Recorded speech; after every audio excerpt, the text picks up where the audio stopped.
All right. Yes, wonderful.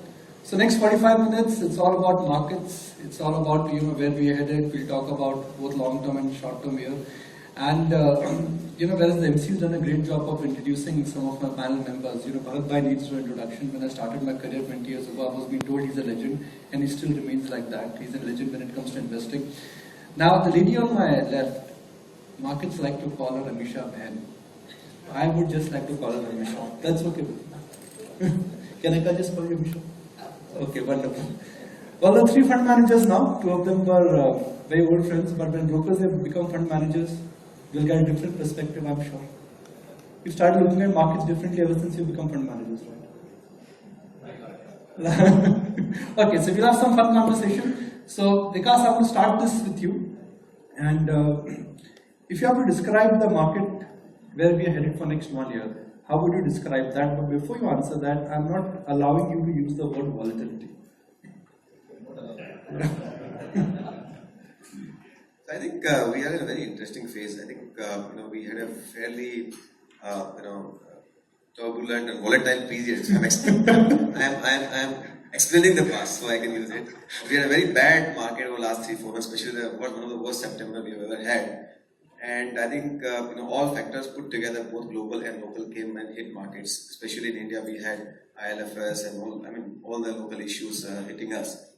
But I think 2 days ago, especially when we had the statement from Fed, in my opinion, has kind of changed the course of the market, especially in my opinion for 19. I think it clearly indicates most of the issues which we had locally, whether it was ILFS, liquidity on NBFCs, or around rupee, it seems to be calming down. Most of the effect is behind. We had over-leveraged market, which is kind of more or less behind us. So most of the local issues are settling down. Election is ahead of us, but that I think we will have clarity soon. But more importantly, globally, I think now we will have slightly more comfortable environment. A dovish Fed, I think, gives a lot more room to RBI, as Adrian was saying. And I think a moderate global growth, in my opinion. This statement, according to me, means growth globally is kind of moderating. It is not as it was before. And this clearly indicates that a moderate growth is very good for India. Moderate global growth. Recession is not good for India, but moderate global growth is good for India. We have soft commodity prices, which works well. Soft oil prices, which works very well for India. So I think this allows us, and I believe that whatever trade war going on, in some sense, helps Indian markets on manufacturing side. We have seen increase in the activity ever since the trade war has begun, pick up on the manufacturing side. So I think a moderate global growth environment is very good for India. So I think the way I see from here, from now to May, we will have some bit of local uncertainty, especially on the political front. But that also, by and large, in my opinion, would be behind. I see reasonably good 19 as compared to what we saw in 18.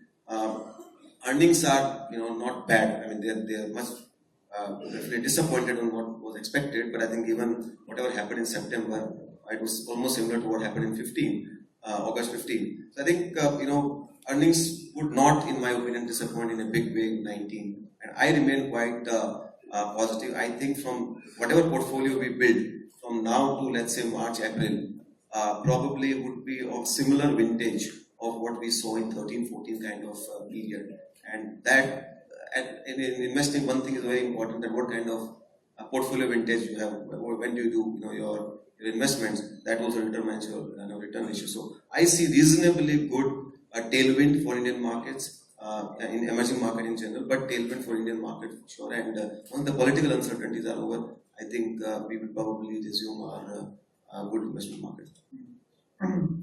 Saurabh, in the month of October, if I had to describe the market mood, we were using words like rout in emerging market currency, a vertical climb in crude, a gut-wrenching fall and adjustment in other emerging market currencies. The narrative has changed. Why do you think in a matter of 3 months, we've seen a lot of chop and churn and twist and turns? We are looking at global trades getting corrected. We are looking at crowded trades reversing. Why is there so much of unevenness in front of us? I think because it'll be helpful if we step back and look at the bigger picture for EM and EF, rather than getting lost in the month to month. As you describing. The month to month is extremely uncertain. What is relatively clear is since the end of QE around a year ago, the US 10-year bond yield by and large is heading up. It was 1.6% a couple of years ago, which I think closer to 3.1% now.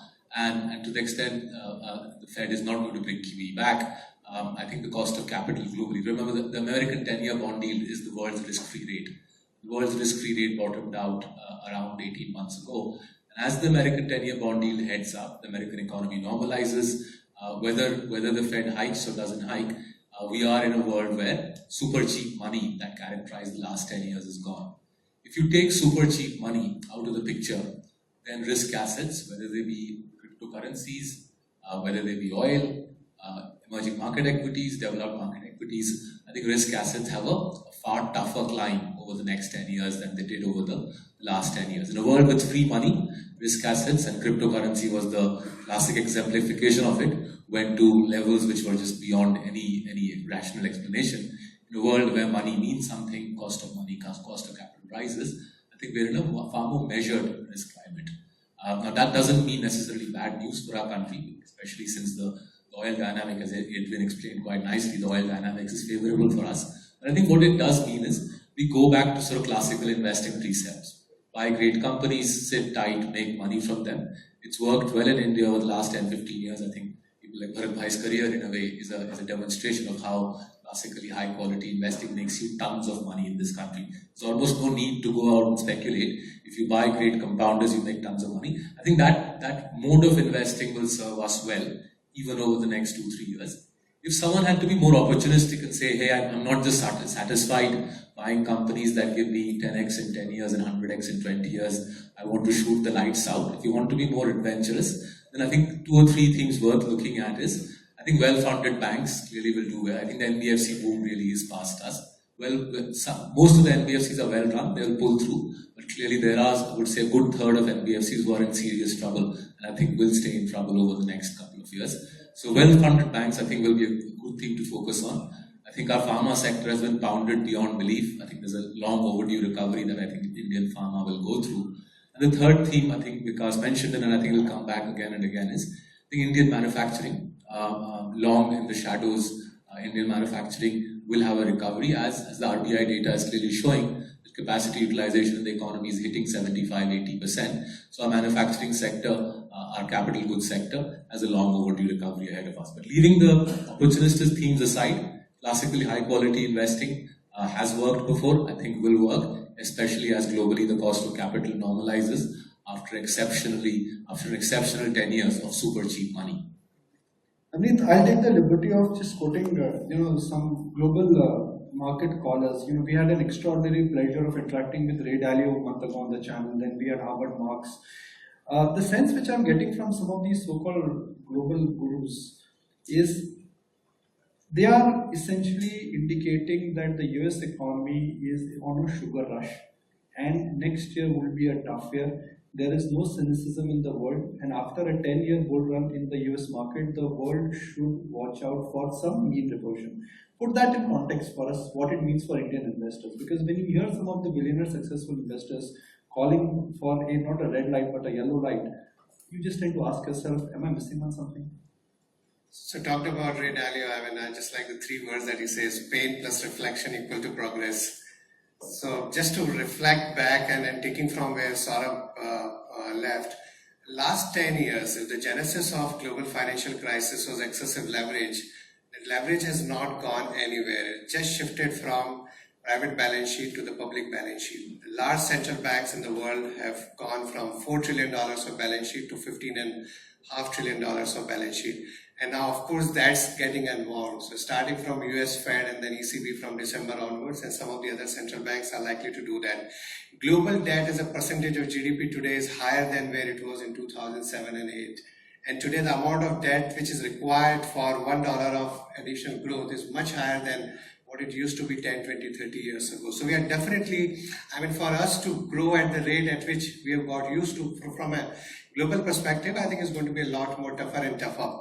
Now, this whole money printing, historically, I mean, as the classic theory, should have led to inflation. It didn't lead to inflation in the goods and services, but it led to asset price inflation. And that's why the asset, I mean, we have seen the asset prices inflated. He talked about like right from cryptocurrency to real estate to stock prices. But it also contained volatility to a large extent because you had this unwritten put option from all of these central banks. That put option is now taken back, notwithstanding what Powell said yesterday or day before and markets have gone up. But I think we should be less and less reliant on what the central banks have done. They've been the only game in town. They won't be the only game in town going forward. And that's why, though you told Vikas at the beginning that don't use the word volatility, but I think that's a beast we have to learn to live with. I think what we saw in 2007, where we did not have a single month of drawdown in Indian equities, that was something exceptional. That wasn't the normal. We are getting to a more normalized market where we'll see probably substantially higher volatility than what we saw in 2017. We have seen that in 18, but unlikely to change that in 19 as well. So, I mean, if the global economy, I mean, the global markets are going to see more volatility, I think we will also see. The heartening feature from India's perspective is, I think, the rise of the domestic savings coming into the equity market. And despite the volatility over the last 10 months, I think we are seeing a huge resilience among the retail investors, domestic investors, and you add that with the money that's coming from the pension funds. Would you like to thank media once? Sorry? That we played a large role in... Of course, and particularly Nikunj, you wanted your name. No, I just on a very serious note. That media sometimes on a very, I mean, we have been associated with you. On a very serious note, I think it's a joint effort by the media and industry and advisors, I mean, people who are sitting here. I think the awareness that has got created will keep us relatively in good stead if something goes really wrong with the rest of the world in terms of, I think if this domestic flow of like more than $1 billion in SIP, you add few $100 million from the EPFO and the pension funds, I think that will really help us. But otherwise, I agree with them that at the end of the day, you need the corporate profits to grow. Corporate profits actually has come down as percentage of GDP, which everybody talks about over the last several quarters. Corporate savings as a percentage of GDP have gone up in last few years actually, which means that there's good, I mean, the amortization, depreciation as a percentage has gone up quite a bit. At some point in time, that money is likely to get spent. I mean, we have been in this huge deleveraging process that seems to be coming to an end. At some point in time, we are going to see a reversal in the corporate capex. So an economy which has been firing mainly on one cylinder, which is consumption and a little bit from government expenditure, will start seeing a little bit fire from the corporate capex. Maybe a quarter or two when people have little more clarity on the economy, when let's say the capacity utilization goes up a little bit. I think and the corporate lenders, as you talked about, are in a better shape to take a little more risk. I think we'll see that revival going forward. You know, while you praised media, my producer was smart. He said, "Sir, we've taken it live because Mr. Manoj rarely praises media." Okay. Now the lights have gone up, which means the spotlight is on Bharat Bhai. Bharat Bhai, the way you invested over the years is that you believed in buying good businesses at a good price and then you hold them irrespective of macros. You bought IT, pharma, and some great classic compounders, autos. The way you invest right now, you think there is enough and more opportunity available because some of these classic businesses are not exactly available, are available cheap. So how are you hunting in this kind of market where the definition of quality has been overpriced?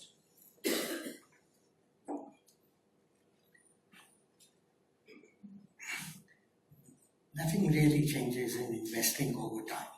It's just that our minds are fickle and we tend to find some newness of a meaning at a particular point of time. Otherwise, the essential principles remain the same, essential ideas remain the same. You don't say that this time I'll do quality investing, but at some other time I'll do something else. And at third time I'll try to find out some other way of approaching. The path to good investing, in my opinion, is a very narrow one. It is a very narrow kind of a path where you have to hold yourself carefully and walk through that path. There are not too many, there is not too much scope for deviating left and right unless you want to injure yourself or you want to hurt yourself. So I really do not many times I find that over analytics and breathless kind of analytics of many general factors, what importance does it really have for investing? Ultimately, all the vagueness and imponderables of so many global factors and other factors that we talk about matter little so long as you've got a good business at a sensible price, which is run by quality people and which is going to enjoy quality long-term growth. If that task is done carefully, then all the noise about Fed or oil or this or that is really one of the most mystifying factors of the market, which I have never got around even after 30 years of investing, is the great tendency of even professional managers and investors to delve so much into the imponderables and generalities rather than dirtying the hands into the specificities of the individual stocks. And that, to my mind, is the only meaningful way of investing over a period of time. If you are,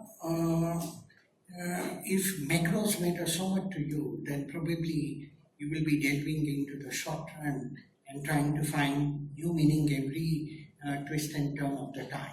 But if you are invested into the businesses, then it perforce will make you think about the long-term nuances of that business rather than getting lost into the generalities. Okay, so before I go to Amisha, just a follow-up question. You've always said that, look, when I invest, I don't look at macros.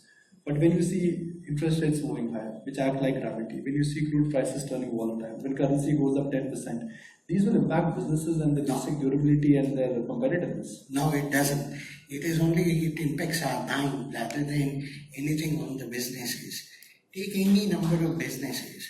I mean, take for example a company like Pidilite or a company like Asian Paints, which will be impacted negatively when oil prices are high. And obviously they have a greater strength when the oil prices are low because bulk of the raw materials are oil-based derivatives. But look at the kind of value creation over a period of time. Do you think oil prices have gone up only recently and fallen only recently? Oil prices go through the cycles like so many other cycles. Our minds go through cycles all the time. And oil prices go through the cycles. With good companies, good businesses, they know how to take into account all of these, manage it, and eventually build a high quality business which is going to stand the test of time. You talk about interest rates. When have you seen that interest rate cycle is for the first time in your life? Interest rate cycles have happened hundreds of times. Over the last 20 years, at least I have witnessed minimum of 4 significant interest rate cycles. So what has happened? Quality businesses, good firms, good businesses still have grown through all of that and have managed themselves. When have you not seen over a long period of time rupee not depreciating, except in the 4.5 years it held on and appreciated a bit before the recent oil and other factors probably caused some rupee depreciation. But otherwise, that has always happened. So has it changed anything about finding good businesses? Unfortunately, instead of doing hard and specific work of finding specific factors relating to the business, we delve into too much of generalities and too much of kind of vague imponderables. I think if your mind is focused and you delve into the specificity, that doesn't insure you against day-to-day fluctuations or periodic cycles, but over a period of time, through the cycles, if your understanding and evaluation is right, you will be all right. Yep. Amisha, whereas the endeavor is to always find good businesses, where are good businesses? How would you view risk versus reward for the audience and back home our viewers? For someone who's thinking, how should I understand macro? How should I weigh political risk? There's a general election coming in next year. How would you connect the dots for investors right now? So I think there are a couple of things which are very critical. One is what is happening around in terms of all the noise and all the events. But one thing is happening is that India is getting a lot of protectionism, lot of, whether in terms of minimum economic price or ADD or now import duty, which all supports domestic manufacturing. What is also happening is we are coming out of a very long period of a large part of our lending system being crippled or paralyzed and not getting sufficient velocity of money in the system. Having these two factors and the fact that we are largely a domestic consumption oriented economy, I think we are very safe in terms of the basic growth in the economy and the expansion in our economy. And now with rate cycle also looking pretty benign, I think once again the interest and the growth will be back into domestic discretionary and non-discretionary consumption, which has been faltered for a while in past 1 year. And I think corporate facing bank, which has gone through a huge pain, and now with very determined effort, there is the NCLT happening, which has brought a lot of logic back into lending. I think these two areas, that is capital goods, corporate facing banks, and discretionary consumption is the place to find good businesses. And I think one argument will always remain, are we finding good businesses at right valuation? But the way flows are, whether domestic flows, whether global flows after last year's negative flows and the expected positive flows next year, I don't think we're going to get good businesses at a very throwaway price, except for a very small time when some panic happens. So we will have to learn to take good businesses at good prices, or rather uncomfortable prices, so to say. Okay, because you are in the process of raising money. Assuming that you would be looking at starting your investment for your clients very soon, how would you be investing with an event risk, with volatility which is back? We are not exactly in a throwaway range in terms of valuations. So there's an opportunity and there's a risk. Where are you, smelling things? Where are you spotting gains? I think that difference will always remain in any kind of market. Any kind of market, there would be risk and there would be reward. As I said, that I do see next 3 to 6 months, if the market environment remains like this, great investment opportunities, and India is one of the market where you have lots of ideas. If you ask me the kind of width you have in the market, you have lots of macro trends, and within that you would obviously find out great ideas. Corporate sector bank, as we have recently come out with a huge amount of pain, I think at least some of the larger ones offers a very good risk reward from a long-term sustainability perspective. I don't think that sector is going away. Manufacturing is again, there's a huge tailwind ahead of you, behind the sector, and I think that can create a huge amount of value. Consumption will always remain that. But in my opinion, I completely agree. Whatever the market, you have to think about all those things, but at the same time, it boils down to finding good business. As Bharat was saying, that it boils down to finding good business models.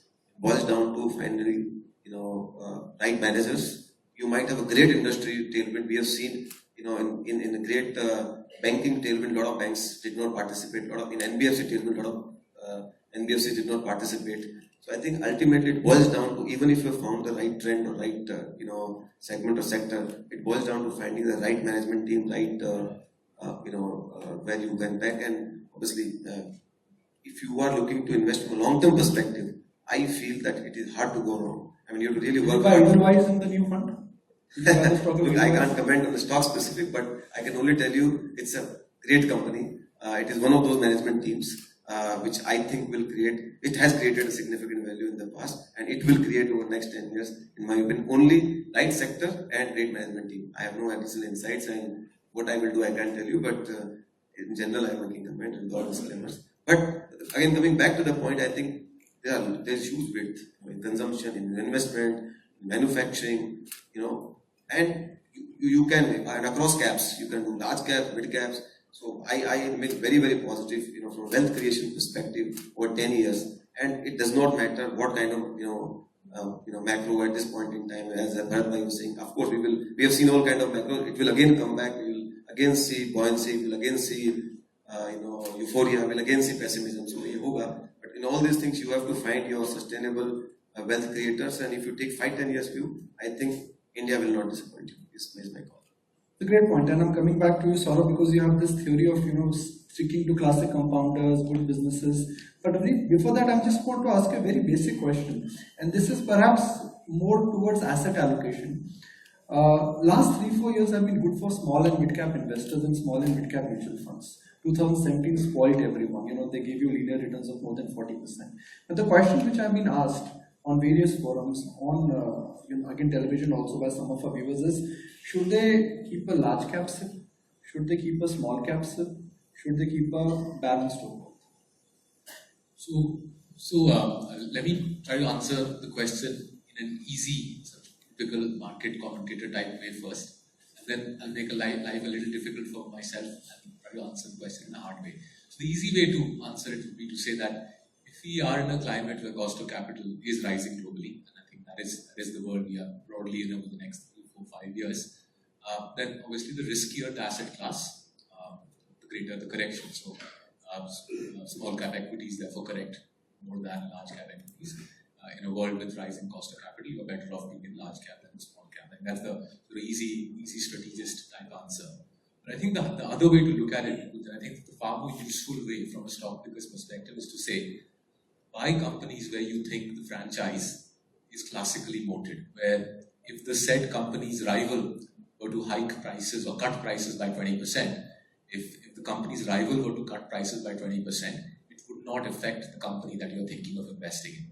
So whether you're looking at large caps, whether you're looking at small caps, look for companies where you can tangibly convince yourself that if the company's main rival, number 2 player in the sector, cut prices by 20%, the said company will not be affected. Now, if I do that, there are very few companies, large cap or small cap in our country, which pass the test. And several nifty companies don't actually pass the test. Ask yourself about the large corporate lenders in our country. Will anybody really care which ones they borrow from as long as they get the money? I don't think so. I don't think people really kill themselves. ICICI lending to me, Axis lending to me, Scooter lending to me. As long as I get the money, I'm indifferent. That immediately suggests to you there's a degree of commoditization in the franchise. On the other hand, if you were to look at, say the baby milk powder business, will any parent that you and I know of really buy anything other than Nestle? I think the answer, we know the answer to that, right? So there are similarly small cap companies in our country where the relevant players in the industry would not even think of going to the number 2 player.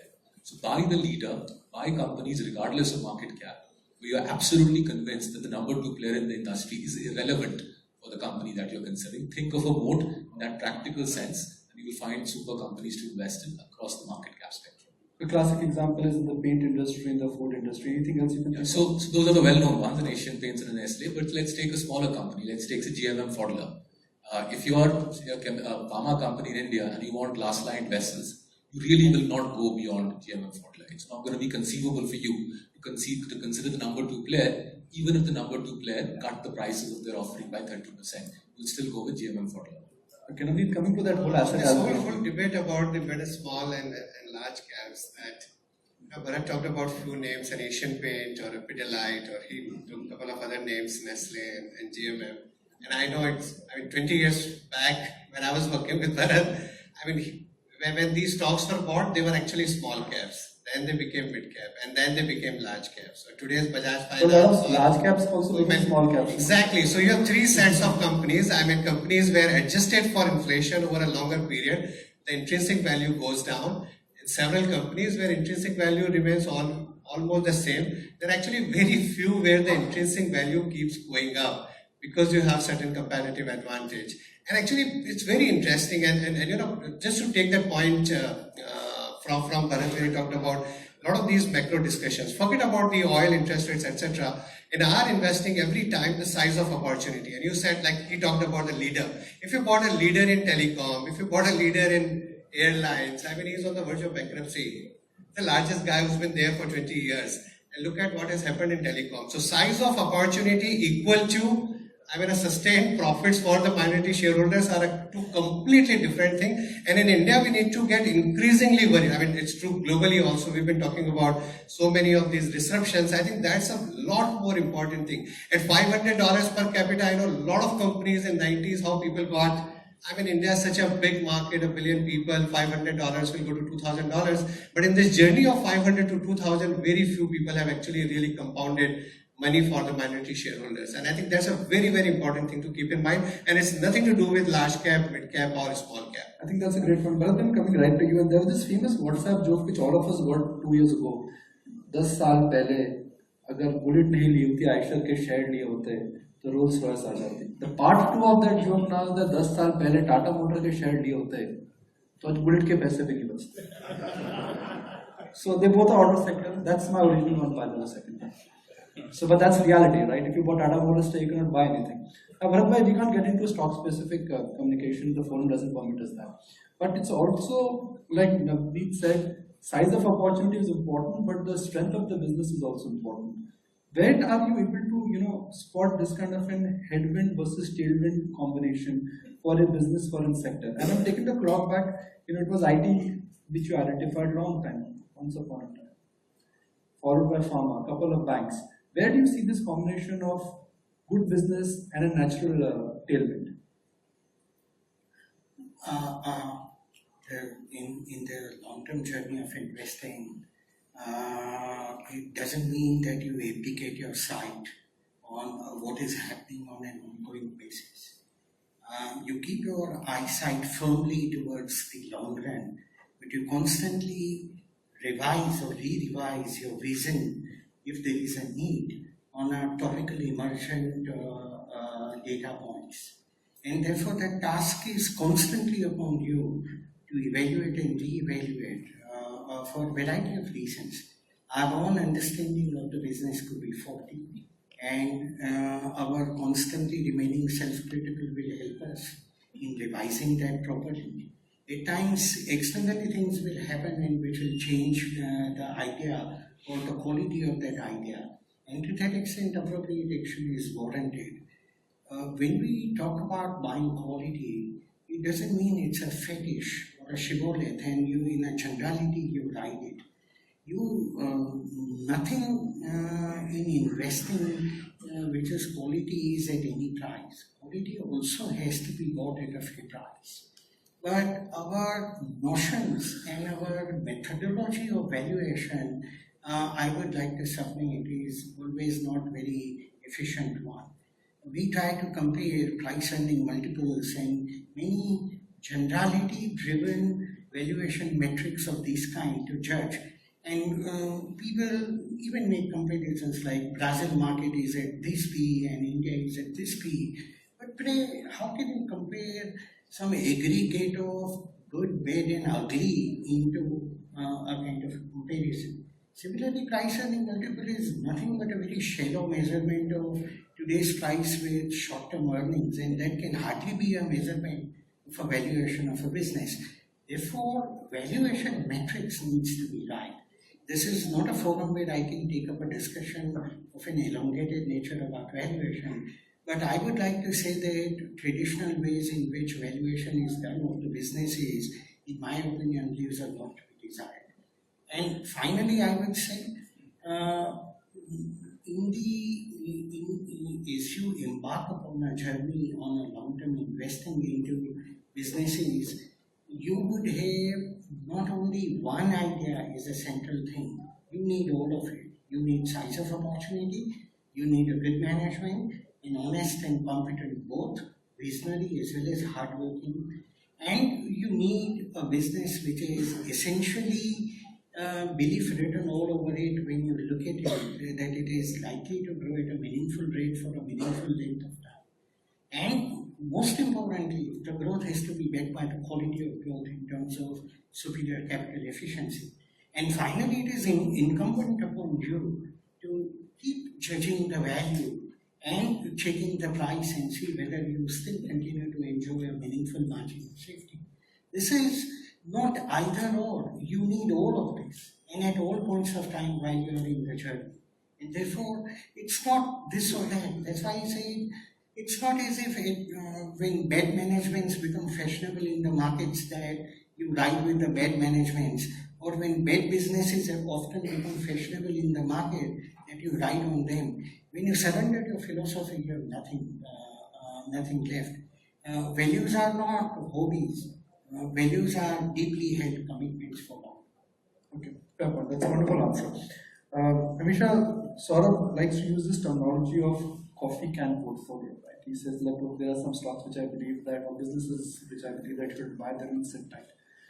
If I have to make a portfolio, markets may like to call it Amisha Ben portfolio, but I will take the Ben part out. Amisha's portfolio or Amisha's good businesses, which you have, you can see visibility for next 2 or 3 years. What would you like to throw in that mix? You can tell me themes, ideas, names, whatever you like. But where do you think your analysis is giving you an combination of scalability, durability, and attractive valuations? So there are two things here. I completely understand what Bharat is telling and what. Huh? He calls you Amisha, he doesn't call you Amisha. But he is Bharat Bhai, and I think he's Bharat Bhai for everyone sitting here too. But what he is telling. But at the same time, there are one more style of making money. I wouldn't say investments because then he will immediately correct me. And which is where we see, even for medium term, change in terms of profitability. And that delta also sometimes you try to capture. So keeping both these in mind, I would say that, of course, one of the very good franchise had been, and he is Maruti. There were headwinds in terms of all three, whether it is metal prices, whether it is oil prices or interest rate, and now, right now, currently, as we see, the availability of finance. But if we try to see a slightly longer term period, I think their franchise is equally and very strong, and all the headwinds are also softening. So one, of course, in that portfolio will continue to be that. I understand that you want a few names, right? No, I'm just trying to understand your thought process. The area. So the area, if it is not names, then it is I feel very clear that it has to be a combination of three, which is domestic discretionary consumption, which is capital goods, and third is corporate facing bank, but also select retail stroke NBFC, very good quality. I think these three is the place. I am not a great fan of, frankly, IT, pharma, and all the defensives. Okay, now last question, and then we'll try and see if we can take some questions from the floor. When we are meeting into the next ET Summit, exactly a year from now, elections would have kicked in. Hopefully, you would have got a better clarity on the financial sector, where NBFCs are headed. Where do you think markets will be? Bharat Bhai will not like to answer this question, but you can answer this question. So I believe that December 11 will give a good indication in terms of where we are heading from market perspective. Reality, of course, is always different, but I don't think this time market will take it very optimistically if the repeat happens, because market has discounted a less majority in whatever and wherever markets are at the moment. And in case of only the worst scenario, I think that this premium that we are enjoying as a reformist economy will go away for quite some time. That's the real pain that we might have to go through. The growth in the economy will be, I think, very good. So earnings growth, I don't think I have two minds as to earnings growth will get impacted, but the rating, I think a slight de-rating will definitely happen if the outcome is absolutely negative, which I am not discounting. I think non-markets are discounting. Wonderful. So I'll have to hit the pause button here, and we've shamelessly extended this segment 15 minutes more. Can we ask questions to the floor, or do we have to wrap? There's some hand coming up, so we need to wrap, unfortunately. Sorry about that. It's one of those days, but Amisha is here. Bharat would be here, Naveen would be here, and you can always ask your tough questions offline. I guess the bottom line here is that focus on the process of investing. India is a land of opportunity. Volatility will always be there. Risk and volatility needs to be differentiated, and I guess that is the big realization we all should have. So let's put our hands together for this lovely panel. Thank you very much. And Amisha, always wonderful to have you. We meet you in person, both on air and off. Thank you very much.